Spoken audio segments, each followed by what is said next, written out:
रिइंकार्नेशन of cold blooded queen episode 25। Prachi ने जब laptop को देखा तो वो हैरान हो गई। तभी स्वाभिमान हैरानी से चिल्ला कर बोला, नियति शेखावत 750 फुल स्कोर किया है और पूरे देश में टॉप किया है। स्वाभिमान की बातें सुनकर सब और भी हैरान हो गए। फुल स्कोर लाकर पूरे देश में टॉप किया है उनकी बहू ने। हैरानी के तुरंत बाद सब खुश हो गए। अब आगे दादाजी बोले, अच्छी बात है, हमारी ये बच्ची सच में आउटस्टैंडिंग है। वो हर फील्ड में टॉप पर है, तो भला ये नॉर्मल एंट्रेंस एग्जाम उसके लिए क्या मुश्किल होगा। दादी माँ उन्हें चिढ़ाते हुए बोली, हाँ अब तो आप खुद ही से सिर ऊंचा करके घूमेंगे ना। आखिरकार आप भी तब चाहते थे शीर्ष पर रहे। और स्वाभिमान, संजीत और प्राची सबसे यही कहते थे कि देश में टॉप पर आओ, पर उनमें से कोई टॉप स्कोर नहीं कर पाया। और अब जब नियति बच्ची ने पूरे देश में टॉप पर है, वो भी फुल स्कोर के साथ, आपको मिठाई और बोनस बांटना चाहिए। उनकी बात सुनकर दादाजी ने उसकी पहले की लाइन को नजरअंदाज कर दिया और प्रखर को देखकर बोले, हाँ सारे स्टाफ को मिठाई और बोनस बांट दो और गार्ड्स को भी। उनकी बात सुनकर सब हंसने लगे। प्रखर ने गहरी सांस लिया। वो अपनी बनी के साथ टाइम स्पेंड करने जाने वाला था, इसलिए काम उसने स्टाफ को ही सौंप दिया। प्राची बोली, सच में भाभी बहुत ब्रिलियंट है। मुझे पहले लगा था उनके पास इतनी सारी स्किल है, शायद उन्हें बोर्ड के लिए पढ़ने का टाइम ही नहीं मिला होगा, पर वो सच में एक साथ कई काम कर सकती हैं।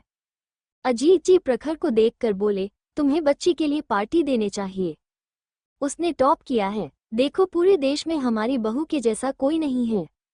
अंकिता जी भी हाँ में सिर हिलाकर बोली, हाँ तुम्हें नियति को और भी अच्छी तरह से ट्रीट करना होगा अब से, वरना क्या पता वो तुम्हें छोड़ दे। देखो नियति कितनी एक्सलेंट है, और वो अभी सिर्फ 18 की हुई है, कितनी यंग है। जब वो कॉलेज जाएगी तब वहाँ उसकी एज की और भी यंग लड़के होंगे।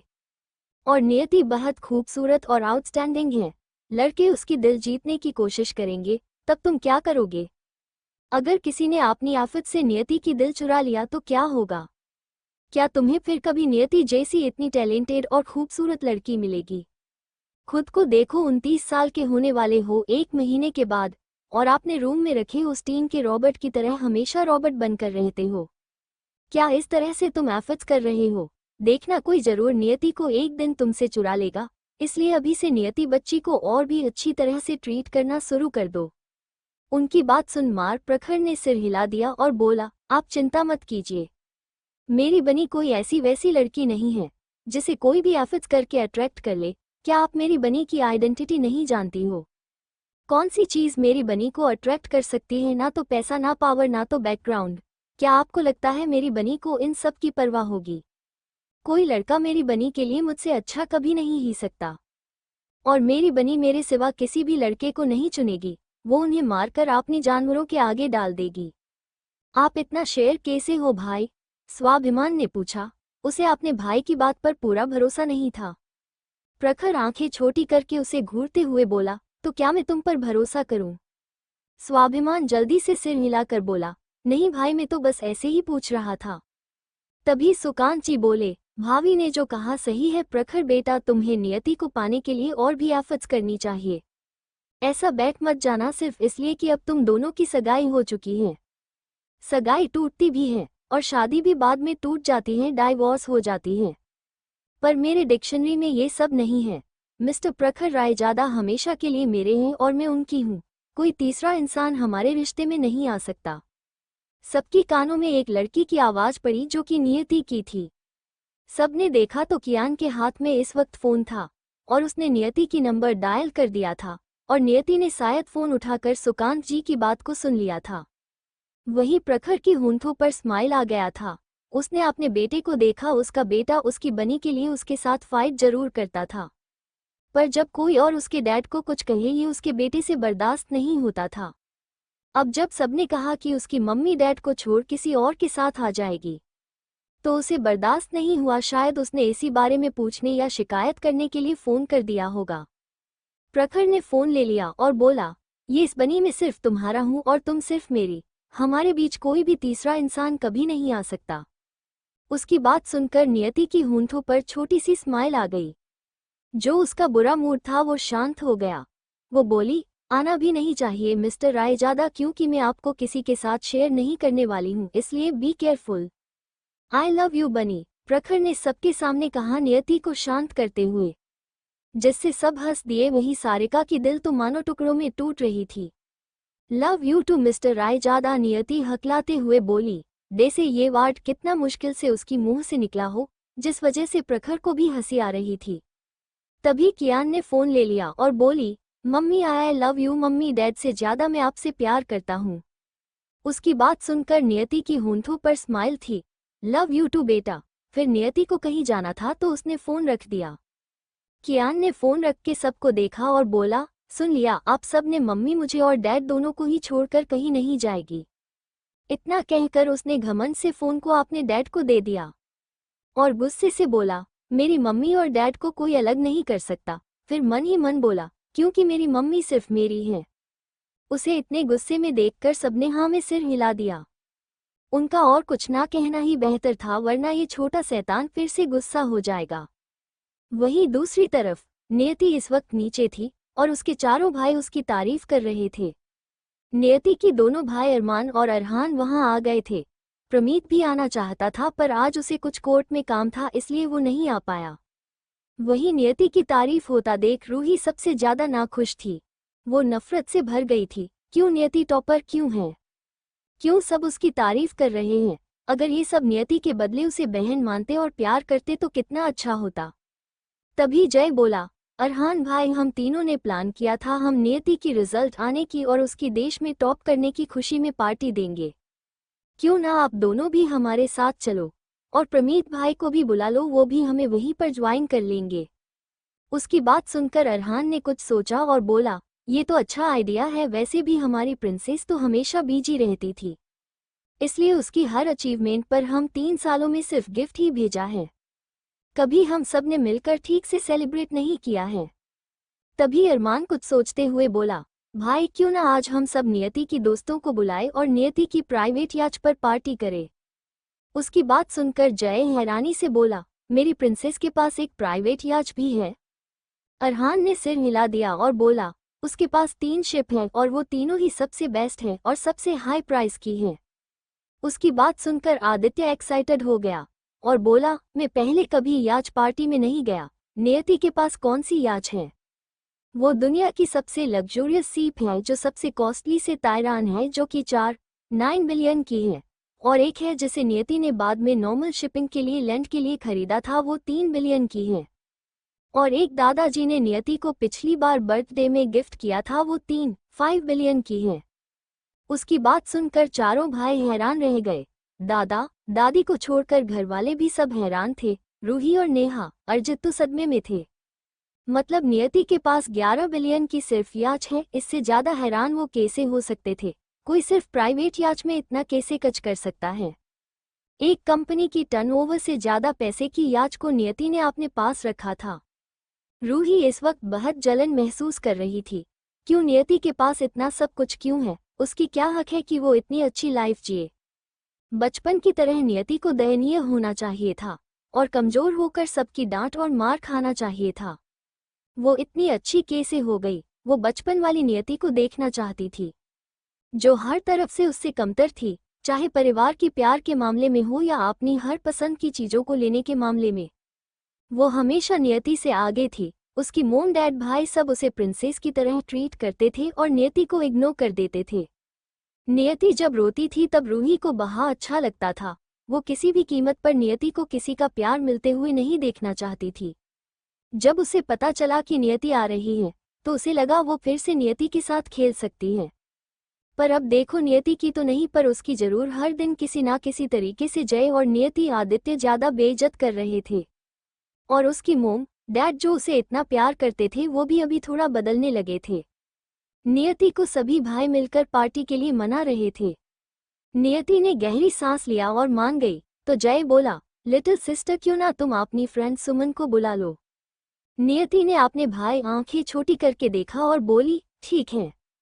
पहले तो नियति की ऐसे देखने को वजह से जय हड़बड़ा गया, पर जब नियति ने ठीक है कहा तो जय खुश हो गया। नियति ने कॉल किया और सब तैयार होने के लिए चले गए। अपनी पोती और पोते को इतना खुश देखकर विश्वनाथ जी, पार्वती जी, ब्रिजेश जी और कौशल्या जी खुश थे। इस उम्र में उन्हें अपने बच्चों की खुशी से ज्यादा और क्या चाहिए होगा। थोड़ी देर में वो सब तैयार होकर नीचे आ गए। वो जाते उससे पहले ही रूही नियति को देखकर बोली, नियति क्या हम भी तुम्हारी सेलिब्रेशन पार्टी में आ सकते हैं? आज तुमने टॉप किया, हमें भी तुम्हारे साथ सेलिब्रेट करना चाहिए। रूही पार्टी में जाना चाहती थी, वो भी एक बार अपनी एक फ्रेंड की प्राइवेट याच पार्टी में गई थी, पर वो याच सिर्फ कुछ मिलियन का था, फिर भी पार्टी बहुत अच्छा था। रूही देखना चाहती थी कि 9 मिलियन का याच कैसा लगता है और उसके अंदर पार्टी किस तरह से होती है। उसे नहीं पता था कि नियति हाँ करेगी या नहीं, पर वो चाहती थी नियति हाँ कर दे। आज वो रिजल्ट जानकर खुश तो होगी ही, पर उसकी सिर पर ठंडे पानी डालते हुए नियति बोली, नहीं, तुम्हारी औकात नहीं है वहां जाने की, ना ही तुम क्वालिफाइड हो। उसकी बात सुनकर रूही का चेहरा पीला पड़ गया। वो अपनी आंखों में आंसू लाकर बोली, तुम ऐसा क्यों बोल रही हो? मैं तो बस तुम्हारी रिजल्ट को सेलिब्रेट करना चाहती थी। नेहा भी आगे आ गई और बोली, नियति रूही ने कोई गलत मोटिव से नहीं कहा था, वो तुम्हारी खुशी में शामिल होना चाहती थी, भले ही तुम उसे नफरत ही क्यों ना करो। नेहा भी पार्टी में जाना चाहती थी और पहली बार इतनी बड़ी याच में पार्टी कैसे होता है ये देखना चाहती थी। नियति ठंडे भाव से हंसते हुए बोली, मिस रूही क्या आपके घटिया बाप और बेगैरत माँ ने आपको ये नहीं सिखाया कि जब तक कोई आपको इनवाइट ना करे तब तक अपनी तरफ से घुसने की कोशिश नहीं करनी चाहिए?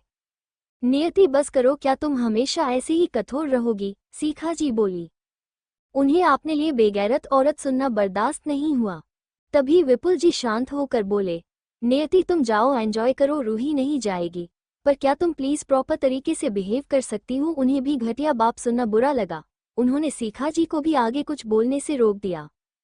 उनकी बात सुनकर नियति हंसते हुए बोली, क्यों मिसेस शेखावत, आपको अपनी मनहूस घटिया बेटी को मैंने मना किया इसलिए आप गुस्से में है क्या? वैसे बचपन में भी आप ऐसे ही करती थी।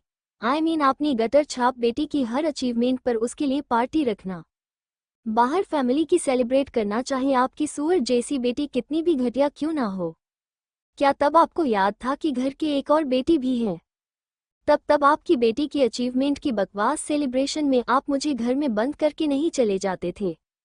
मैंने तो फिर भी आपकी मनहूस बेटी को उसकी औकात दिखाई। क्या आप चाहिए हो मैं उसे भूखी प्यारी रूम में बंद कर दूं? नियति की बातें सुनकर उनकी दिल में दर्द सा उठा। विपुल जी ने अपनी आंखें बंद कर दिया। उनकी आंखों से 2 बूंद आंसू बह गया।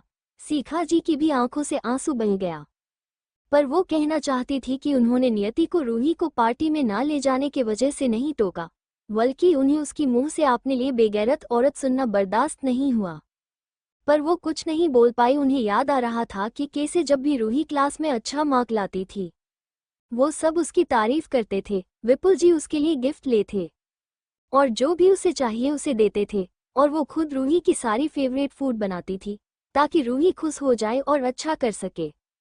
और हर बार वो रूही की छोटी से छोटी अचीवमेंट पर भी पार्टी रखते थे, सेलिब्रेशन करते थे ताकि रूही को अच्छा लगे।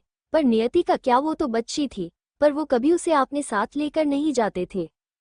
और जब भी वो कहती थी कि डैड मुझे भी आपके साथ रूही दी के लिए सेलिब्रेट करने जाना है, वो उसे कभी नहीं लेकर जाते थे, ये कहकर कि उसके अंदर मैनर्स नहीं है।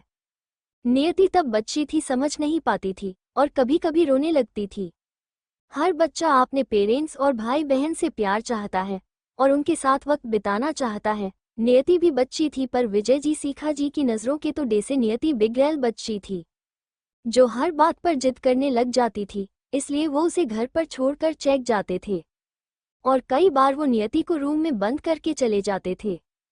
और नियति दिन भर रात तक भूखी प्यासी रहती थी और ये बात भी उन्हें कुछ दिन पहले ही पता चला था। इस वक्त विपुल जी इतना शर्मिंदा थे कि उन्हें समझ नहीं आ रहा था कि क्या कहे। वहीं रूही ने अपनी मोम डैड को देखा जो गिल्ट में दिख रहे थे। ये देखकर रूही बहुत परेशान हो गई और बोली, नियति मुझे पता है तब मैं गलत थी, मुझे तुम्हें साथ ले जाने के लिए मोम को मनाना चाहिए था। ये सब मेरी गलती है, तुम जो चाहे मुझे कह सकती हो, पर मोम और डैड के लिए ऐसी बातें बोलकर उन्हें हर्ट मत करो। वो तो बस तुम्हें थोड़ी पनिश करते थे ताकि तुम जिद ना करो। ईशानी की आंखें अभी भी बर्फ जैसी ठंडी थी और वो हंसते हुए बोली, ओह सच में तो तुम भी तो एक घटिया और बिगड़ैल लड़की हो ना। मेरे बार बार मना करने पर भी टन हमेशा मेरी बातों के बीच में अपनी ये गटर जैसी मुंह से कुछ ना कुछ गंदगी उगलती रहती हो। तो क्या ये सजा तुम्हें भी नहीं मिलनी चाहिए? मुझे लगता है तुम्हें ये सजा बहुत पसंद है। तुम्हारे घटिया माँ बाप भाई को भी तो ये मजेदार लगता था ना, तो क्यों ना तुम भी इस सजा को ट्राई करके देखो कि कैसा लगता है। उसकी बात सुनकर रूही डर गई। दिन भर भूखी प्यासी रहना ये तो वो बिल्कुल भी नहीं कर सकती थी। वो एक प्रिंसेस की तरह पली बड़ी थी, वो कभी थोड़ी देर के लिए भी भूखी नहीं रह पाती थी। उसे जो भी चाहिए पहले से ही सब कुछ उसे मिल जाता था। पिछली बार की सजा वो अभी तक नहीं भूल पाई थी। हर दिन गार्डन में पौधों को पानी डालना, घर में पोछा लगाना, ये सब याद आते ही रूही डर से कांप गई। अब तो उसे पछतावा हो रहा था कि क्यों उसने नियति के साथ जाने की बात की। वो जल्दी से पीछे हट गई। तभी अर्जित आगे आया और बोला, नियति बस बहुत हुआ, डैड ने कहा ना रूही तुम्हारे साथ नहीं जा रही है। मुझे पता है तुम्हारे साथ हम सबने गलत किया है, पर तुम उसकी सजा सिर्फ रूही को नहीं दे सकती। वो भी उस वक्त छोटी थी, उसे इस बारे में ज्यादा कुछ नहीं पता। उसकी बात सुनकर नियति ने तिरछी स्माइल के साथ उसे देखा और बोली, तुमने बिल्कुल सही कहा घटिया सौतेला भाई। सजा सिर्फ तुम्हारी मनहूस कुएं की मेढक को ही नहीं बल्कि तुम्हें भी मिलनी चाहिए। अब जब तुम उसे बचाना चाहते हो तो क्यों ना तुम उसके साथ सेक्स भुगतो या फिर उसके लिए सजा भुगतो। और देखो कि दिन भर आधी रात के वक्त भूखी प्यासी एक रूम में बंद रहने में कितना मजा आता है। ये बोलते हुए नियति की आवाज और भी ठंडी हो गई। उनकी चेहरे पर नफरत झलक रही थी। अर्जित पूरी तरह से हैरान था। वो हैरानी से बोला, तुम मुझे सजा दोगी? हाँ, तुम्हें ही। इतना कहकर नियति ने स्टाफ को ऑर्डर दिया और बोली, इन दोनों को लेकर रूम में बंद कर दो, उनके रूम से खाना पानी सब हटा दो। स्टाफ हड़बड़ा गए। स्टाफ ने घरवालों की तरफ देखा। अमृत चुप होकर बैठा था। वो जानता था अब नियति जो करना चाहती है, अगर किसी ने उसे रोका तो ये अच्छा नहीं होगा। नियति की चेहरे पर नफरत साफ दिखाई दे रही थी। तुम जो कहोगे स्टाफ करेंगे, तुम हमें कैसे सजा दे सकती हो? अर्जित गुस्से से बोला। तो नियति उसे ठंडे भाव से देखते हुए बोली, शुश, ज्यादा जोर से मत चिल्लाओ वरना तुम्हारे इस जीभ को काट दूंगी। मिस्टर शेखावत, क्या आप अपनी प्यारी घटिया बेटी और कचरा बेटे को बचाना चाहते हो? उसकी बात सुनकर विपुल जी ने आंसू भरी आंखों से नियति की नफरत से भरी आंखों देखा। उनकी दिल में दर्द हुआ। उन्होंने अपनी बेटी को क्या बना दिया है? एक हार्टलेस पसंद जिसके अंदर नफरत भरी पड़ी है। उन्होंने बिना भाव के स्टाफ से कहा, नियति ने जो जहा वही करो। अर्जित और रूही को रूम में बंद कर दो और आज उन्हें खाना पीना कुछ नहीं मिलेगा रात तक। उनकी बात सुनकर अर्जित और रूही दोनों हैरान रह गए।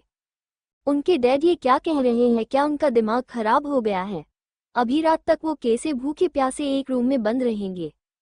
डैड, आप ये क्या कह रहे हो? मेरा छोड़िए, प्रिंसेस कैसे दिन भर भूखी प्यासी रहेगी? जैसे मेरी बहन बचपन में भूखी प्यासी रहती थी वैसे ही। जय अर्जित को देखकर मुंह बनाते हुए बोला, डैड, मैं रूम में इतनी देर नहीं रह सकती। मैं इतनी देर भूखी नहीं रह सकती डैड। नियति प्लीज मुझे माफ कर दो। रूही अब सच में डर से रोते हुए बोली। उसकी बात सुनकर नियति रूही का मजाक उड़ाते हुए बोली, क्यों नहीं रह सकती? तुम्हें तो ये एक्सपीरियंस करना चाहिए। रूही ने फिर मदद के लिए अपनी मोम को देखा पर सीखा जी भी कुछ नहीं बोली। वो अगर कुछ कहती तो नियति उनसे और नफरत करती, बचपन के बारे में सोचकर। विपुल जी ने स्टाफ को ऑर्डर दिया, दोनों को रूम में ले जाकर लॉक कर दो। स्टाफ रूही को लेकर चले गए। उसकी चिल्लाने का रोने का किसी के ऊपर कोई असर नहीं पड़ा। अर्जित को कोई पकड़ रखा था। अर्जित ने उसके हाथ को दूर झटक दिया और नियति को घूरते हुए वहां चला गया। उसके पीछे पीछे स्टाफ भी चेक गए। जय बोला, वाह कितना अच्छा है, खुद ही रूम में बंद होने चले गए, स्टाफ को लेने की भी जरूरत नहीं है। अर्जित जो सीढ़ियों पर था वो उसकी बात सुनकर गिरते गिरते बचा। वो स्टाफ के साथ घसीटे हुए नहीं जाना चाहता था, इसलिए वो तो खुद ही जा रहा था। क्या जय का मजाक उड़ाना जरूरी था? तभी नियति के फोन में लगातार मैसेज आने लगा। नियति ने फोन देखा तो वो हैरान हो गई। अरमान ने भी उसके फोन में देखा और हैरानी से बोला, वाह प्रिंसेस, तुम्हारी फोन में तो आज पैसों की बारिश हो रही है। ओहो, सच में किसने पैसे भेजे? आदित्य भी पास आ गया। अरहान ने फोन देखा और बोला, ये सब शायद रायजादा फैमिली की तरफ से सबने नियति को टॉप करने के लिए पैसा गिफ्ट भेजा है, वो भी कई करोड़ों। उसकी बात सुनकर सब हैरान थे। वाह, रायजादा फैमिली तो सच में दानी है। करण हंसते हुए बोला।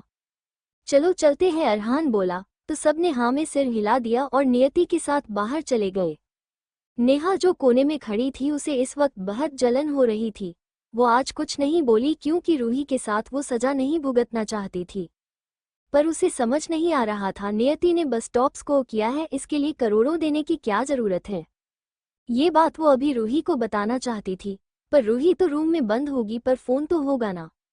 वो जल्दी से वहां से इस बारे में रूही से बात करने के लिए चली गई। उन सब के जाने के बाद विपुल जी अपने रूम में चले गए। सीखा जी भी उनके साथ चली गई। जैसे ही वो रूम में पहुंची उन्होंने विपुल जी को रोते हुए देखा। हमने अपनी छोटी सी बच्ची को बहुत दर्द दिया है सीखा। पता नहीं वो कैसे दिन भर रूम में अकेली भूखी प्यासी रहती होगी। हम सब जहां अच्छे से खा पी रहे थे और रूही के लिए सेलिब्रेट कर रहे थे, वहीं हमारी छोटी सी बेटी रात तक भूखी प्यासी रहती थी सीखा। हम इमेजिन भी नहीं कर सकते हम जब इतने बड़े होकर ज्यादा देर तक भूखे नहीं रह सकते, वहां नियति दिन भर भूखे प्यासे कैसे रहती होगी। तब तो वो एक छोटी बच्ची थी। हम इतना क्रूएल कैसे हो गए सीखा, मुझे खुद पर ही शर्म आ रही है। मैं बाप कहलाने की लायक नहीं हूँ। नियति को मुझ जैसा बाप ही नहीं बल्कि नियति हम जैसा परिवार ही डिजर्व नहीं मरती है। उनकी बात सुनकर सीखा जी भी फूट फूट कर रोने लगी। उन्हें भी बहुत दर्द हो रहा था, पर अब वो क्या कर सकती थी।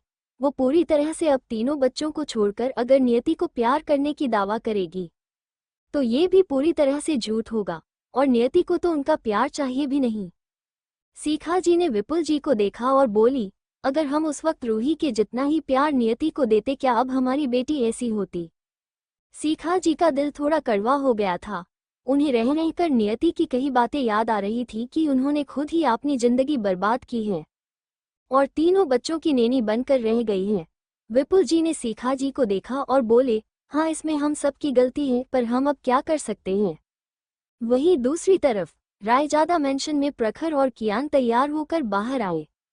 सबने उन दोनों बाप बेटे को देखा। दोनों ब्लैक ड्रेस पहन रखा था, जैसे दोनों माफिया बॉस हो, और ये सच भी था, इसलिए उनकी पर्सनैलिटी से मैच करता था। सारिका प्रखर को देखने से खुद को रोक ही नहीं पाई। वो फिर से जैसे प्रखर के प्यार में पड़ रही थी। उसे दर्द हो रहा था कि प्रखर अब उसका नहीं हो सकता।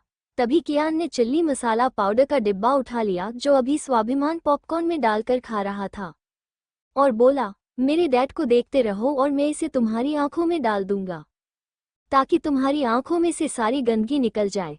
उसकी बात सुनकर सारिका ने जल्दी से प्रखर के ऊपर से अपनी नज़र को हटा लिया, क्योंकि उसे पता था कि ये छोटा शैतान बच्चा जो कहता है वो कर देता है। उसे किसी का कोई डर नहीं था, वो तो सबको इग्नोर कर देता था घर में।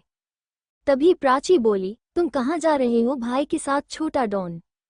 उसकी बात सुनकर कियान जो अभी गुस्से में था वो नॉर्मल हो गया और हंसते हुए बोला, मैं अपनी मम्मी के साथ सेलिब्रेट करने के लिए जा रहा हूँ। मेरी मम्मी ने टॉप किया है ना, इसलिए मैं और डैड उनके साथ सेलिब्रेट करेंगे।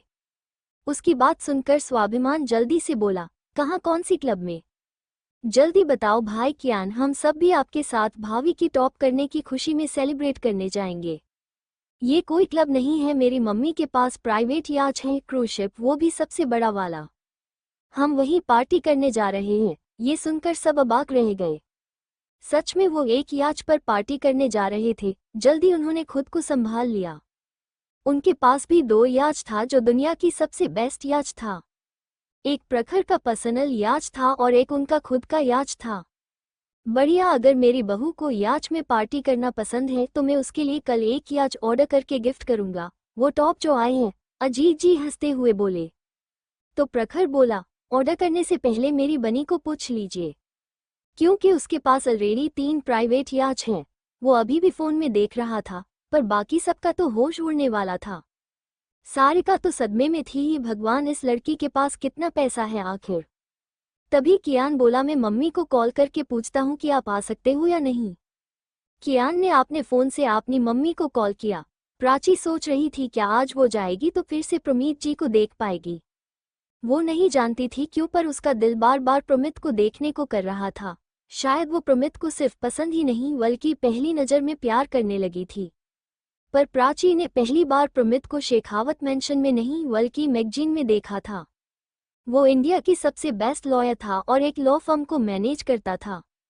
इसलिए कई बार प्रमित की फोटो पेपर और मैगजीन में भी आया था। और खास करके बिजनेस वर्ल्ड के लोग सब प्रमित को जानते थे और उनकी ही लीगल टीम को हायर करना चाहते थे। वो जानना चाहती थी कि प्रमित की कोई गर्लफ्रेंड है या नहीं। अगर है तो वो फिर अपने दिल की बात को दिल में ही रखेगी और प्रमित को भूल जाएगी। वो बिल्कुल भी रुचिका दी जैसी नहीं बनना चाहती थी, जो उसके संजीत भाई को इतना प्यार करती है, फिर भी उसका संजीत भाई उसे एक नज़र देखता तक नहीं है और एक घटिया मेकअप से पुती चुड़ैल के साथ घूम रहा है। उसे तो अपने संजीत भाई पर बहुत गुस्सा आता था कभी कभी। क्यों वो मासूम रुचिका की दिल को नहीं समझ पा रहा है, जबकि उन सबको रुचिका की आंखों में संजीत के लिए प्यार दिखाई देता है। क्या संजीत को रुचिका की आंखों में सपने लिए जो प्यार है दिखाई नहीं देता है? कियान की आवाज़ से वो अपनी होश में आई।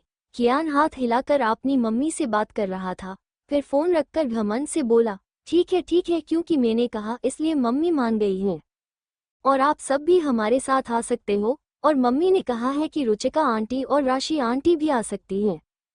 इतना कहकर उसने अरूगेज से सबको देखा, फिर सारिका को देखकर बोला, पर आप चुड़ैल आंटी आप नहीं आ सकती हो।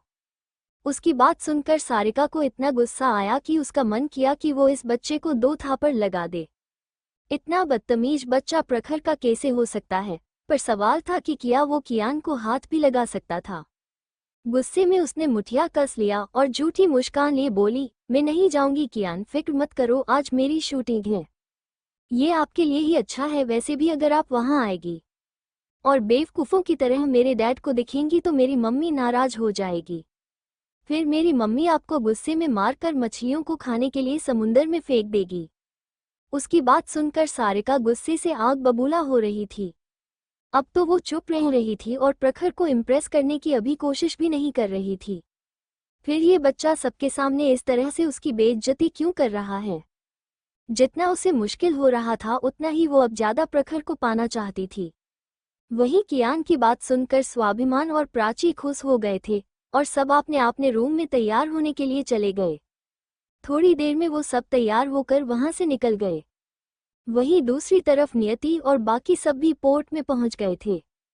तभी प्रमित और सुमन, खुशी तीनों भी जल्दी वहां पर पहुंच गए। नियति की गार्ड्स वहां पर जगह जगह थे। सभी स्टाफ जो याच को मेंटेन और उसकी सेफ्टी को जांच के लिए थे, उन सबने भी नियति को आकर ग्रिट किया। कुछ देर में प्रखर, कियान, संजीत, स्वाभिमान, राशि, रुचिका और अगम भी वहां पहुंच गए। सब याच पर चले गए। सब इधर उधर देख रहे थे। ये याच सच में काफी बड़ा और आलीशान था। अंदर सभी मंजिल पर अलग अलग चीजें थी एंजॉय और एक्सप्लोर करने के लिए। ऊपर बहुत सारे प्राइवेट रूम्स थे मेहमानों के लिए और नीचे गेम जोन था। टेबल टेनिस, बिलियर्ड्स, शूटिंग, ऐसे ही गेम जोन बना हुआ था। कियान तो आते ही अपनी मम्मी के पीछे पीछे उसकी हाथ पकड़कर चल रहा था और सब कुछ देख रहा था। प्रखर उनके साथ चल रहा था। उसने नियति के दूसरे हाथ को पकड़ रखा था। तीनों परफेक्ट फैमिली की तरह चल रहे थे। वहीं संजीत को प्राची यहाँ जबरदस्ती लेकर आई थी। संजीत ने रुचिका को देखा, उसकी हंसी जैसे पहली बारिश की बूंद की तरह ही खूबसूरत थी। करण, जय शूटिंग कर रहे थे। वहीं अरमान और कारण राशि और प्राची के साथ टेबल टेनिस खेलने चले गए थे और स्वाभिमान और अगम अपने रूम चूज करने के लिए गए थे, आज रेस्ट करने के लिए। रुचिका खड़ी होकर बाहर समुंदर को देख रही थी।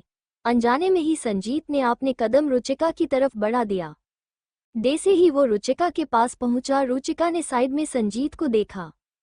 उसकी आंखों में कुछ इमोशन आकर गुजर गया। उसने डिसाइड किया था कि वो अब संजीत को परेशान नहीं करेगी, वो उसे भूलने की कोशिश करेगी। वो संजीत के रिश्ते के बीच आकर करती भी क्या? संजीत तो किसी और से प्यार करता है। रुचिका ने फिर से खुद को नॉर्मल कर लिया और फीकी मुस्कान लिए संजीत को देखा, फिर सिर घुमाकर बाहर समुंदर को देखने लगी। जैसे संजीत से उसे कोई बात ही नहीं करना हो। तुम यहाँ अकेली क्यों खड़ी हो? राशि और प्राची के साथ खेलने क्यों नहीं गई? संजीत ने अचानक से पूछा। रुचिका ने हैरानी से संजीत को देखा। क्या संजीत को उसकी परवाह थी या ये बस फॉर्मेलिटीज के लिए उसे ये सब पूछ रहा है? वो कुछ बोलती उससे पहले ही संजीत के हाथ में फोन रिंग हाँ लगा। संजीत ने फोन देखा और रुचिका ने भी फोन देखा। फोन में अमायरा नाम फ्लैश हो रहा था, जिसे देखकर रुचिका को फिर से दर्द हुआ, पर उसने खुद को संभाल लिया। उसे अब दर्द क्यों हो रहा है? संजीत ने रुचिका की उदासी से भरी चेहरे को देखा, उसकी दिल में टीच सी उठी। उसने प्राची और राशि को बात करते हुए सुन लिया था कि रुचिका बचपन से उसे प्यार करती है। ये सुनकर संजीत शौक में थे। अब जाकर उसे समझ आ रहा था कि रुचिका हर बार उससे मिलकर नजरें क्यों चुरा लेती थी, और जब भी वो अमायरा की बात करता रुचिका इतनी उदास क्यों हो जाती थी। वो समझ नहीं पा रहा था कि रुचिका को कैसे समझाए। उसका दिल भी रुचिका के पास होने से धड़कता था। उसने कभी अमायरा के साथ ऐसा फील नहीं किया था जैसा उसने रुचिका के साथ फील किया था, इसलिए वो रुचिका से दूर ही रहने की कोशिश करता था। अमायरा की कॉल देखकर रुचिका की आंखों में जो उदासी थी, संजीत उसे अच्छी तरह से समझ पा रहा था। उसे इस वक्त अमायरा पर बहुत गुस्सा आ रहा था। उसका मन कर रहा था इस लड़की को 2 थापड़ लगा दे।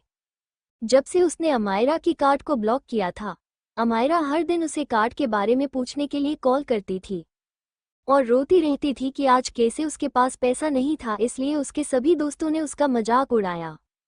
और उसकी ये बात सुनकर संजीत इरिटेट हो चुका था। उसे अब अमायरा वो कॉलेज वाली अमायरा लग ही नहीं रही थी, जो स्वीट और सिंपल थी और दूसरों की मदद करती थी। उसी एक मदद की वजह से ही तो संजीत अमायरा के साथ था, वरना वो कब का अमायरा को छोड़ चुका होता। संजीत थोड़ा दूर चला गया और गुस्से में उसने कॉल रिसीव किया और ठंडी आवाज में बोला, क्या है, क्यों फोन कर रही हो? वही फोन के दूसरी तरफ अमायरा संजीत की ठंडी आवाज सुनकर हैरान हो गई। क्या हो रहा है? कुछ दिन से संजीत तो उससे और भी रूड तरीके से बिहेव करने लगा है। क्या संजीत उसे छोड़ने की प्लानिंग कर रहा है? नहीं, वो ऐसा नहीं होने दे सकती है। इसलिए वो नाटक करते हुए रोने लगी। संजीत, तुम मेरे साथ ऐसे बिहेव कैसे कर सकते हो? क्या अब मैं तुम्हें पसंद नहीं हूँ? क्या अब तुम मुझसे बोर हो गए हो और मुझे छोड़ना चाहते हो? ठीक है, अगर तुम्हें कोई और पसंद आ गई है और तुम मुझे छोड़ना चाहते हो तो मैं तुम्हें कुछ नहीं कहूंगी, पर भूलना मत कि मैंने ही तुम्हें बचाया था, और ये मैंने किसी स्वार्थ की वजह से नहीं बल्कि इसलिए किया था क्योंकि मैं तुमसे बहुत प्यार करती थी, पर मुझे लगा नहीं था कि हम दोनों का प्यार और साथ ऐसे ही अधूरा रह जाएगा। उसकी बात सुनकर संजीत ने गहरी सांस ली। यही वजह थी जिस वजह से वो अमायरा को छोड़ नहीं सकता था। तुम क्या चाहती हो? संजीत ने सीधे सपाट लहजे में पूछा। तो अमायरा की होंठों पर मुस्कान आ गई और वो रोने की नाटक करते हुए बोली, मुझे कुछ नहीं चाहिए। क्या मैं ऐसे ही तुम्हें फोन नहीं कर सकती? अमायरा को इस वक्त फिर से कार्ड वाली बात कहना ठीक नहीं लगा। ऑलरेडी संजीत पता नहीं क्यों इतने गुस्से में है। अगर वो उसे अभी फिर से उसी कार्ड को अनब्लॉक करने के लिए कहेगी तो जरूर संजीत और भी गुस्सा हो जाएगा और सोचेगा कि वो बस एक लालची लड़की है। इसलिए अमायरा जो कहना चाहती थी उसे कहने से उसने खुद को रोक दिया। नहीं, मेरे पास तुम्हारे साथ बकवास करने के लिए टाइम नहीं है। अगर कोई जरूरी बात नहीं है तो फोन मत करना। इतना कहकर संजीत ने फोन रख दिया। वहीं संजीत के फोन काटते ही अमायरा गुस्से में अपनी रूम में सारा सामान तोड़ने लगी। संजीत, तुम्हारी हिम्मत कैसे हुई मुझे इग्नोर करने की? मैं इतनी आसानी से तुम्हें अपनी जिंदगी से बिल्कुल भी नहीं जाने दूंगी। तुम मेरे हो, तुम्हें पाने के लिए मैंने क्या कुछ नहीं किया, और अब तुम मुझे छोड़ना चाहते हो तो ये पॉसिबल नहीं है। मुझे कुछ ऐसा करना ही पड़ेगा जिससे तुम हमेशा के लिए मेरे हो जाओ। इतना कहकर अमायरा गुस्से में पैर पटकने लगी। संजीत ने कार्ड ब्लॉक कर दिया जिस वजह से उसके पास शॉपिंग के लिए पैसे नहीं थे। अमायरा ने खुद के कार्ड से सारा पैसा निकालकर आपने डैड के कार्ड को भी चुरा लिया शॉपिंग करने के लिए, जिस वजह से उसे अभी अभी अपने डैड से बहुत कुछ सुनने को मिला था और इसी वजह से वो बहुत गुस्से में थी। पहले तो वो संजीत के पैसों से ऐश करती थी, तब उसके डैड मोम सब उसे कितना प्यार करते थे, तारीफ करते थे और कहते थे उनकी बेटी सबसे अच्छी है जो रायजादा फैमिली में शादी करने वाली है। और अब जब उसने 2 करोड़ खर्च क्या कर दिया ये तो उसे गुस्से में डांटने लगे। वहीं दूसरी तरफ याच में सब एंजॉय कर रहे थे। प्राची ने रुचिका को भी जबरदस्ती खेलने के लिए बुला लिया था, इसलिए संजीत चाहकर भी उससे बात नहीं कर पा रहा था। स्टाफ उन्हें बार बार ड्रिंक और स्नैक्स ऑफर कर रहे थे, जिस वजह से जय ने जल्दी कुछ स्नैक्स ले लिया और उन सबको जाने के लिए बोल दिया।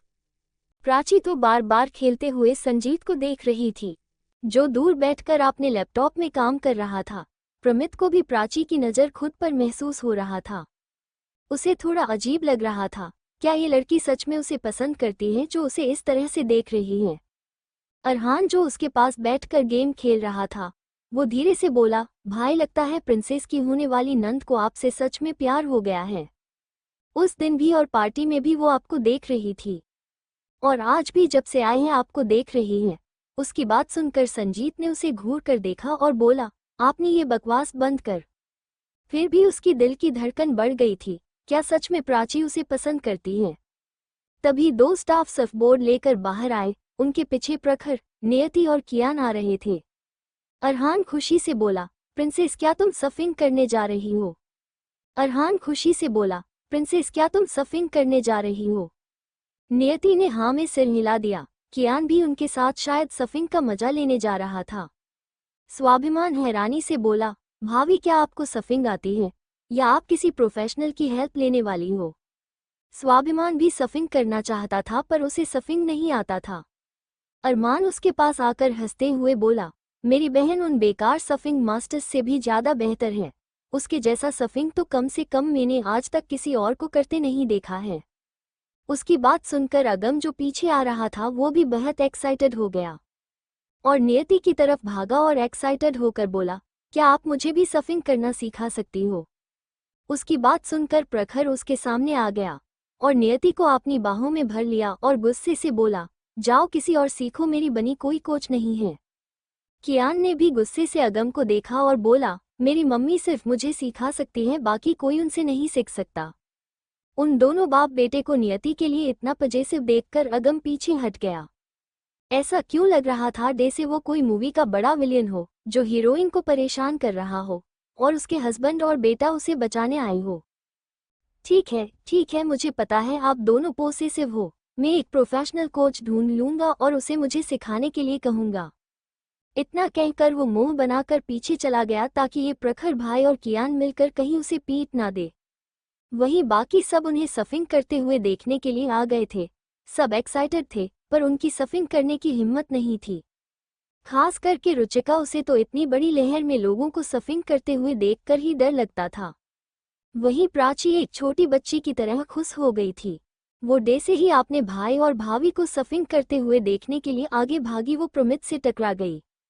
वो गिरती उससे पहले ही प्रमित ने उसे अच्छे से संभाल लिया। प्राची ने डर से आंखें बंद कर लिया था। जब उसने आंखें खोला तो प्रमित की काली गहरी आंखों में खो गई। प्रमित भी प्राची को गौर से देख रहा था। प्राची देखने में बहुत ही खूबसूरत थी और उसकी ब्राउन आंखों में डे से चंचलता थी। प्राची उसे मासूम बच्ची की तरह लग रही थी, इस वक्त जैसे टॉफी मिल गई हो और वो उसे खाने के बदले बस देखना चाहती है। प्रमित ने उसे आराम से खड़ा किया पर प्राची ने अभी भी उसकी शर्ट को कसकर मुट्ठी में भर रखा था, जैसे अब वो उसकी शर्ट को छोड़ने ही नहीं वाली हो। प्रमित ने सिर हिला दिया, क्या ये लड़की खड़ी खड़ी सपने देखने लगी है? उसने उसकी हाथ को पकड़कर अपनी शर्ट से छुड़ा लिया तो प्राची अपने होश में आई। उसने देखा तो गेमिंग एरिया में अब उन दोनों के सिवा कोई नहीं था। सब नियति, प्रखर और कियान को सर्फिंग करते देखने चले गए थे। उसने प्रमित को देखा जो बिना भाव के था और धीरे से बड़बड़ाई, हूँ अनरोमांटिक रॉबर्ट। उसकी बात सुनकर प्रमित ने उसे अजीब नजरों से देखा और उसे अपनी बाहों में खींच लिया और उसकी आंखों में देखकर दांत पीसते हुए बोला, क्या कहा तुमने? मैं अनरोमांटिक हूँ? और ये बात तुम्हें कैसे पता? क्या तुमने मेरे साथ रोमांस करने की कोशिश की थी? प्राची ने हैरानी से प्रमित को देखा। उसने तो कितने धीरे से बोला था, फिर इस डेविल ने उसकी बात को कैसे सुन लिया? प्रमित को अंदर ही अंदर हंसी आ रही थी प्राची की हैरानी देखकर और उसकी बच्चों जैसी अविश्वास से भरी शकल को देखकर। प्राची की गुलाबी होंठ इस वक्त उसे बहुत अट्रैक्ट कर रही थी। वो खुद को कंट्रोल ना करते हुए नीचे झुका और प्राची की होंठों पर अपने होंठ रख दिया और उसे किस करने लगा। प्राची की आंखें तो फटी की फटी रह गई। प्रमित ने उसकी आंखों पर अपने हाथ को रख दिया और उसकी होंठों को और भी पैशन के साथ किस करने लगा। उसने तो ये अचानक किया था पर प्राची की होंठों की चूमने के बाद उसका मन नहीं कर रहा था कि वो कभी उसकी होंठों को छोड़े। उसकी होंठ उसे बहुत मीठी लग रही थी, जैसे कोई चॉकलेट का स्वाद हो। जब प्राची को सांस लेने में प्रॉब्लम होने लगी तो वो प्रमित को धक्का देने लगी। वो उसे खुद से दूर कर देना चाहती थी। जब प्रमित को महसूस हुआ कि प्राची को सांस नहीं आ रही है और वो स्ट्रगल कर रही है तो उसने उसे छोड़ दिया और उसकी होंठों को सहलाते हुए बोला, क्या तुम्हें पता चल गया कि मैं कितना रोमांटिक हूँ? प्रमित प्राची की आंखों में देख रहा था। वो पहली बार किसी लड़की की तरफ ऐसे अट्रैक्ट हुआ था। वहीं प्राची तो शर्म से यहीं पर गड्ढा खोदकर छिप जाना चाहती थी। उसने अपना सिर नीचे झुका लिया तो प्रमित उसकी चीन से उंगली से उसकी फेस को ऊपर करके बोला, क्या हुआ? पहले तो तुम मुझे छुप छुप कर देख रही थी, अब सामने हूं तो नजरें क्यों चुरा रही हो? अब से तुम मेरी हो, इसलिए तुम जितना चाहे मुझे देख सकती हो। उसकी बात सुनकर प्राची की आंखें तो हैरानी से बड़ी हो गई। वो जो गहरी गहरी सांसें ले रही थी अब और भी गहरी सांसें लेने लगी। प्रमित ने उसे गले से लगा लिया और उसकी सिर को सहलाते हुए प्यार से बोला, बस आराम से सांस लो। प्राची की हैरानी खुशी में बदल गई।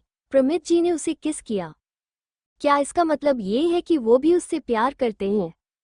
उसने सिर उठाकर प्रमित को देखा और बोली, क्या आप सच कह रहे हो? आपने मुझे किस किया? क्या आप मुझे प्यार करते हो? उसकी मासूम आंखों में सवाल था और एक डर भी था। सवाल को प्रमित समझ पा रहा था पर डर किस बात की उसे समझ नहीं आ रही था। तुम्हें किस बात का डर लग रहा है? प्यार के बारे में मुझे ज्यादा नहीं पता, पर तुम मेरी दिल में आए वो पहली लड़की हो जिसे मैंने किस किया है। क्या तुम्हें अब भी सवाल करना चाहिए? और अब से तुम मेरी हो, तुम किसी और के बारे में कभी नहीं सोच सकती। उसकी बात सुनकर प्राची की आंखों में आंसू आ गए। वो उससे दूर होने के लिए छटपटाने लगी और बोली, छोड़िए मुझे। प्रमित को समझ नहीं आ रहा था कि उसने क्या कह दिया जो प्राची रोने लगी। उसने प्राची को गले से लगा लिया तो प्राची और भी जोर से रो पड़ी। शुश, क्या हुआ प्राची, तुम रो क्यों रही हो? प्रमित उसकी माथे पर किस करके बोला। तो प्राची रोते हुए बोली, आपने कहा मैं आपकी हूं, पर क्या आप मेरे नहीं हो? आप मुझे प्यार नहीं करते हो। आपकी जिंदगी में कोई और लड़की है तो आपको मुझसे दूर रहना होगा।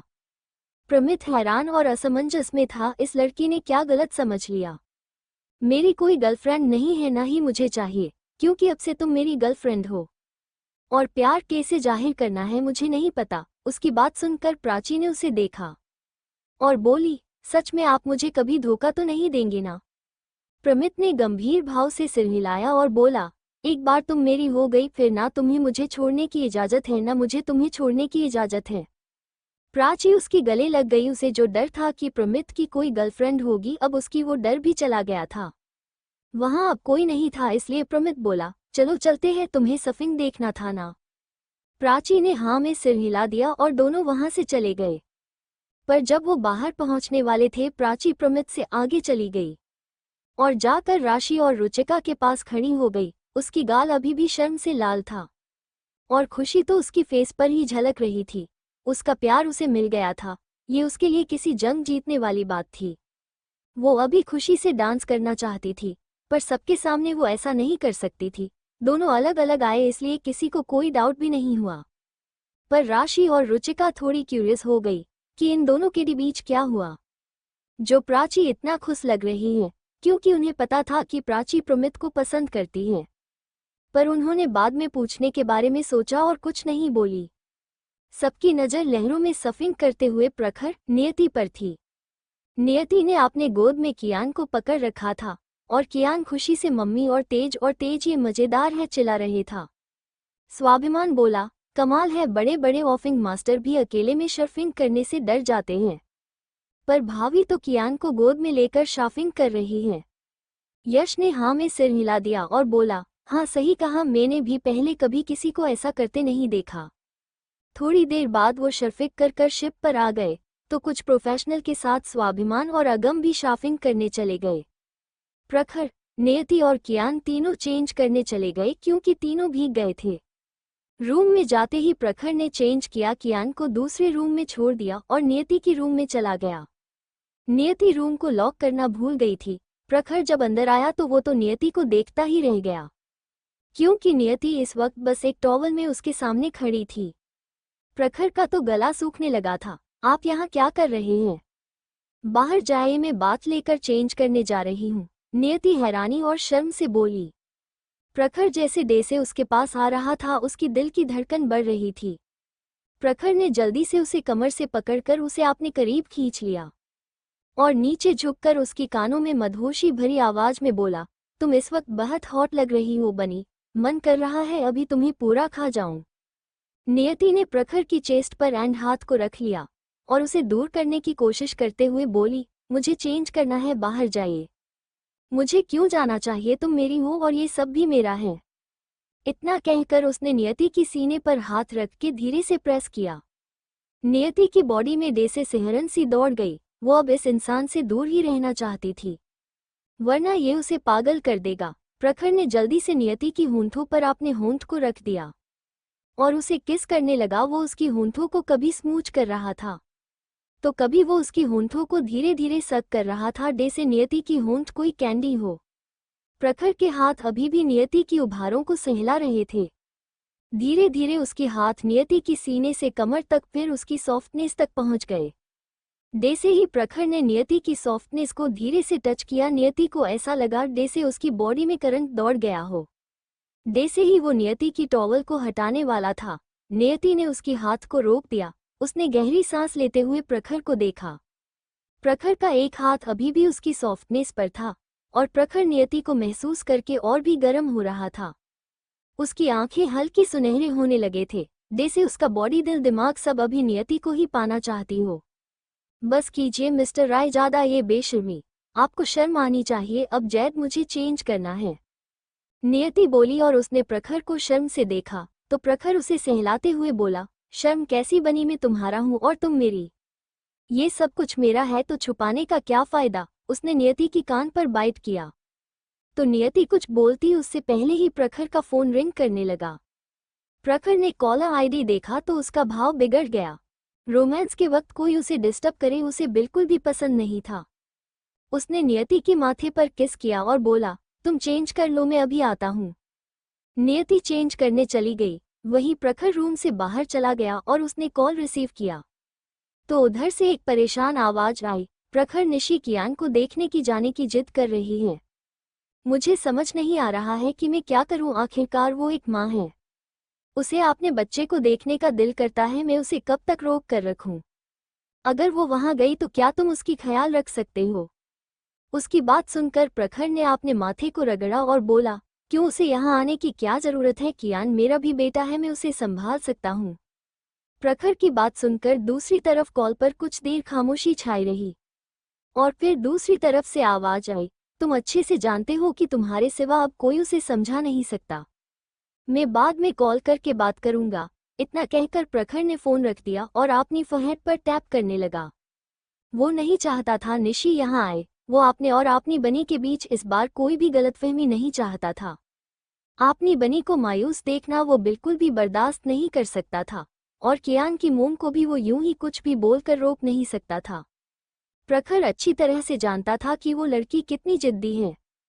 उसने गहरी सांस ली और वहां से बाहर चला गया। वो यहाँ अपनी बनी के साथ एंजॉय करने आया था। वो नहीं चाहता था कि उसकी बनी देखे कि उसका मूड खराब है। वो वहां से बाहर चला गया और नियति की रूम की तरफ चला गया। डोर खुला हुआ था। तभी उसकी कान में कियान की आवाज पड़ी तो वो वहीं वॉल से टिककर उन दोनों माँ बेटे को देखने लगा। इस वक्त नियति कुछ काम कर रही थी और कियान उसकी गोद में बैठा हुआ था और अपनी मम्मी से उसकी ही शिकायतें किए जा रहा था। मम्मी, आपको पता है डैड ने मुझे अकेले रूम में छोड़ दिया और बाहर से डोर लॉक कर दिया। पता है मम्मी, मैं अंदर कितना डर गया था। ऊपर से उन्होंने तो चेंज करने में मेरी मदद भी नहीं किया। अब तो डैड मुझे प्यार ही नहीं करते हैं। अब सिर्फ मैं आपका बेटा हूँ। मम्मी, आप प्रॉमिस कीजिए कि आप मुझे कभी भी कहीं छोड़कर नहीं जाओगी।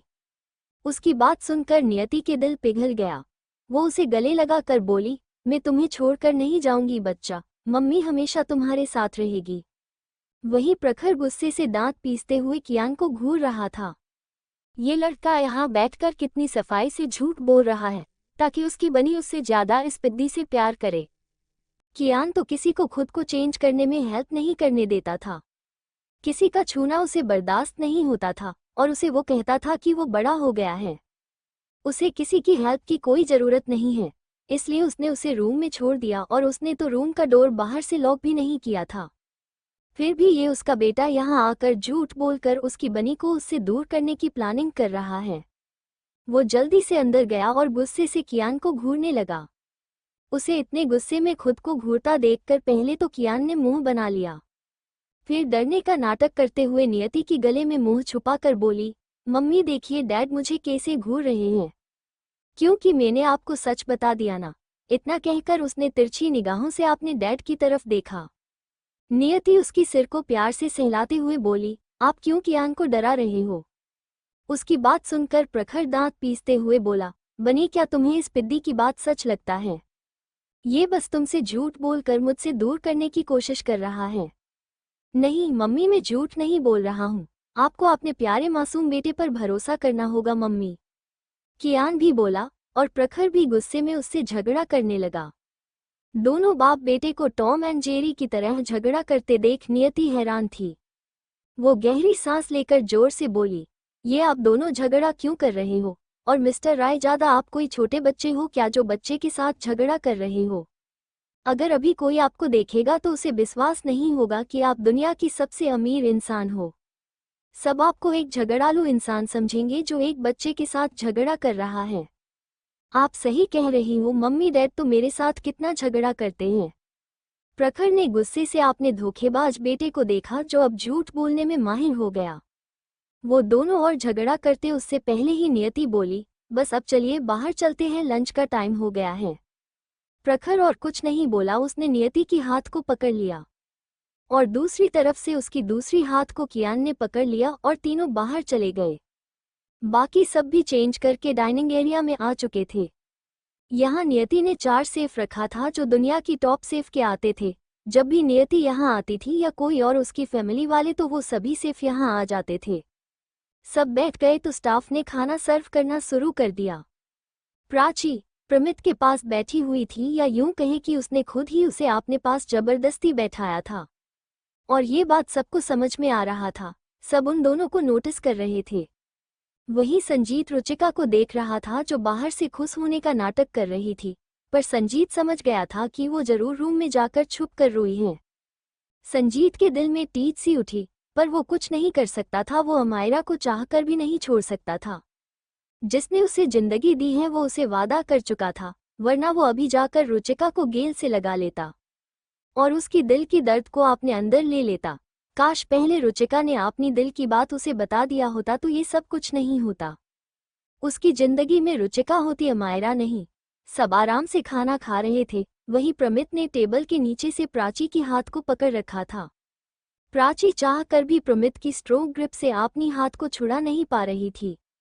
कियान आज अपनी मम्मी के हाथ से खाना खा रहा था, इसलिए प्रखर अपने हाथ से नियति को खाना खिला रहा था और खुद भी खा रहा था।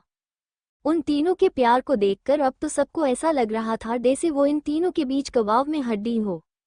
सिर्फ प्राची और प्रमित को छोड़कर, क्योंकि वो तो अपने दुनिया में खोए हुए थे जहां छुप छुप कर प्यार का सिलसिला चल रहा था। थोड़ी देर में सबका खाना खत्म हो गया तो सब वहां से उठकर थोड़ा रेस्ट करने के लिए जाने लगे। तभी संजीत का फोन रिंग करने लगा। संजीत ने फोन देखा तो इरिटेट हो गया। ये अमायरा का वीडियो कॉल था जो मैसेज करके उसे वीडियो कॉल रिसीव करने की रिक्वेस्ट कर रही थी।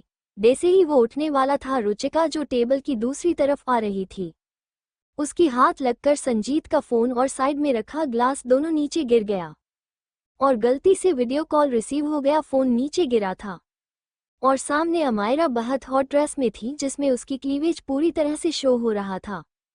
सॉरी, वो गलती से गिर गया, रुचिका सांप आंसू संभाल कर बोली। उसे बहुत दर्द हो रहा था। दिल की बात उसके हाथ में नहीं था, दिल को वो समझा हो नहीं पा रही थी।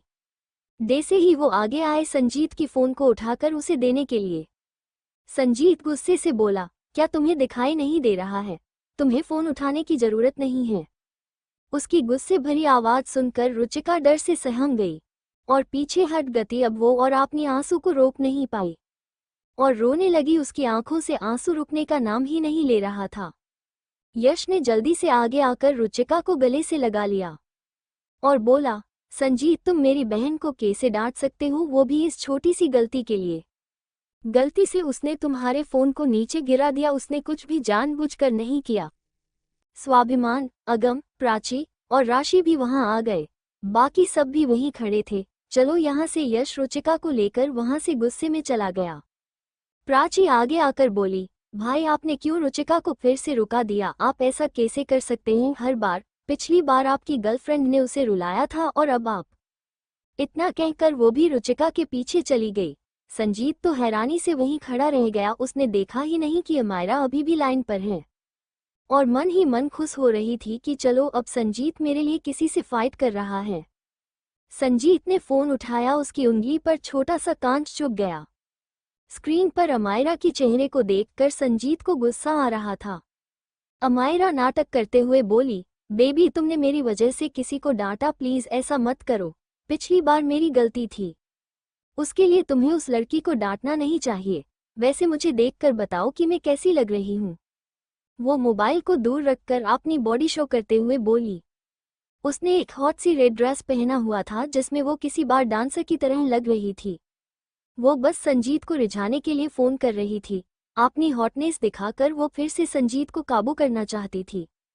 पर संजीत गुस्से से बोला, आपने ये थर्ड क्लास घटिया ड्रेस जाकर किसी और को दिखाओ। इतना कहकर उसने फोन रख दिया। अमायरा तो दूसरी तरफ अपनी फोन को देखती ही रह गई। आज तक कभी भी उसकी इतनी बेइज्जती नहीं हुई थी। भले ही संजीत को ऐसा ड्रेस पसंद नहीं था, फिर भी वो कभी इस तरह से उसकी बेइज्जती नहीं करता था। वही संजीत बहुत परेशान हो गया था। बार बार रुचिका की चेहरा उसके आंखों के सामने आ रहा था। सबने उसे गलत समझ लिया। वो तो इसलिए गुस्से में चिल्लाया था क्योंकि अगर रुचिका आगे आती तो उसकी पैरों में कांच चुभ जाते, नहीं तो फोन उठाते हुए हाथ में तो जरूर चुभ जाते क्योंकि ग्लास टूटकर कांच बिखरा हुआ था। तभी किसी ने उसकी कंधे पर हाथ रखा। संजीत ने पीछे देखा तो वहां करण, जय, आकाश, आदित्य, अरहान और अरमान सब खड़े उसे ही देख रहे थे।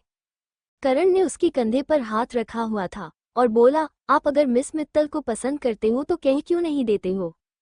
उसकी बात सुनकर संजीत ने गहरी सांस ली और बोला, क्योंकि अब ये पॉसिबल नहीं है, मैंने किसी और से शादी करने का वादा किया है। इतना कहकर वो वहां से दूरी तरफ चला गया। उसकी आंखों में आंसू था। वही नियति, खुशी और सुमन के साथ खड़ी होकर ये सब देख रही थी। उसकी होंठों पर तिरछी मुस्कान थी और वो मन ही मन बोली, संजीत रायजादा ये इंसान कितना बेवकूफ़ है। जो उसके पास है उसे पहचान नहीं पा रहे हैं और गलती पर गलती करते जा रहे थे। अगर ये अब कुछ नहीं समझे और सच पता नहीं किया तो पिछली बार की तरह ये फिर से अंधेरे में ही रहेंगे और रुचिका हमेशा के लिए उनसे दूर हो जाएगी। उसने खुशी को देखा और बोली, अमायरा राठी की जानकारी निकालो और बिना आइडेंटिटी छोड़े उसे मिस्टर संजीत रायजादा के पास भेज दो। उसकी बात सुन खुशी असमंजस में बोली, पर क्यों, अब तो वो जीजा जी के भाई के सामने से देने में क्या प्रॉब्लम है। उसकी बात सुनकर नियति हल्की मुस्कानिए बोली, उन्हें पहले खुद ही मैटर सॉल्व करने दो। नियति वहां से चली गई जहां प्रखर कियान के साथ बैठा था। सुमन उन तीनों की तरफ देखकर बोली, गए कियान कितना प्यारा है, सच में बच्चे बहुत प्यारे होते हैं। खुशी ने भी हाँ में सिर हिला दिया और बोली, हाँ सही कहा तुमने। तभी कारण और जय उनके पास आ गए। सुमन और खुशी दोनों ने आंखें घुमा ली। आज ये दोनों बार बार उन्हें परेशान कर रहे थे। करण झुककर खुशी की कान में धीरे से बोला, अगर तुम्हें बच्चे पसंद हैं तो क्यों ना हम शादी करके 2-4 बच्चे पैदा करें। उसकी बात सुनकर खुशी ने उसे गुस्से से घूर कर देखा और उसे धक्का देकर बोली, सपने देखते रहो, शादी वो भी तुम जैसे लफंगे से कभी नहीं। इतना कहकर वो वहां से चली गई। करण भी उसके पीछे चला गया। जय सुमन को देखकर बोला, क्यों ना हम भी बच्चे प्लान करें शादी करके। सुमन ने आंखें छोटी करके उसे घूरा और बोली, अगर तुम नियति के भाई नहीं होते तो अभी तक मेरे सामने नहीं खड़े होते। वो वहां से चली गई तो जय भी उसे मनाने के लिए उसके पीछे भागा। ऐसे ही शाम हो गई थी। शेखावत मैंशन में सब नीचे हॉल में बैठे हुए थे। तभी एक सर्वेंट नीचे आकर बोली, मेम, सर वो रूही मेम शायद बेहोश हो गई हैं। कुछ देर पहले वो उन्हें बाहर निकालने के लिए कह रही थी, पर 1 घंटे से उसकी रूम से कोई आवाज नहीं आ रही है। ये सुनकर सब परेशान हो गए। दादा, दादी, ब्रिजेश जी और कौशल्या जी को छोड़कर बाकी सब जल्दी से रूही की रूम की तरफ चले गए। विपुल जी ने बाहर से ही रूही को आवाज दी, पर रूही ने ना तो कुछ रिस्पॉन्स दिया, ना उसकी रूम से कोई आवाज आ रही थी। अमृत बोला, डैड जल्दी दरवाजा खोलिए, शायद रूही बेहोश हो चुकी है। विपुल जी ने जल्दी से दरवाजा खोला तो रूही जमीन पर बेहोश पड़ी हुई थी। उसका चेहरा पूरी तरह से मुरझा गया था और पीला पड़ा हुआ था। To be continued.